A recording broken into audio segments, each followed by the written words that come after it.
Hello बच्चों, ये JEE main 2023 का क्वेश्चन है 29 जैन शिफ्ट 1 का। देखिए, which of the following are true, which of the following are true पूछ रहा है यहाँ पर।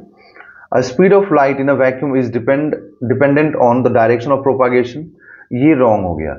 स्पीड ऑफ लाइट जो है ना वैक्यूम में या किसी भी मीडियम में भी, इसमें डायरेक्शन ऑफ प्रोपागेशन, मतलब अगर वैक्यूम की बात करें स्पेशली, तो डायरेक्शन ऑफ प्रोपागेशन पर डिपेंड करता ही नहीं है कि वेव किधर प्रोपागेट कर रहा है। ठीक है, तो स्पीड ऑफ लाइट को यहाँ पर डायरेक्शन ऑफ प्रोपागेशन से कोई मतलब नहीं होता है। Okay, speed of light in a medium is, यहाँ पे इज होना चाहिए था, is independent of the wavelength of light.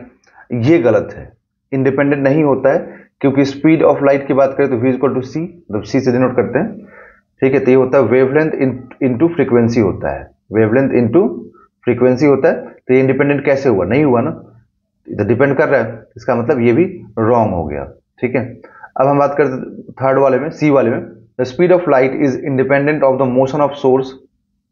Yes, speed of light, मान लो एक बल्ब आपने लिया, या कार की बात करें तो कार का जो हेडलाइट है, ठीक है, वो कितना ज़्यादा मतलब लाइट प्रोड्यूस करेगा, या उसका कितना ज़्यादा मतलब स्पीड होगा उस लाइट का, जो लाइट निकल रहा है ना, उस लाइट का स्पीड कितना होगा, वो कार के स्पीड पर डिपेंड नहीं करेगा ना।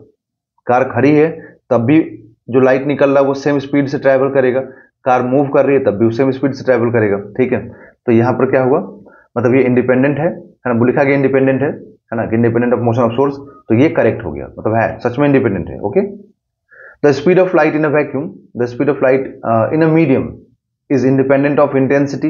यस, ये भी करेक्ट है। इंटेंसिटी पे स्पीड ऑफ लाइट डिपेंड नहीं करता है। ठीक है, तो नहीं करता है इसका मतलब कि, और इंडिपेंडेंट बोला है, इसका मतलब ये स्टेटमेंट सही है।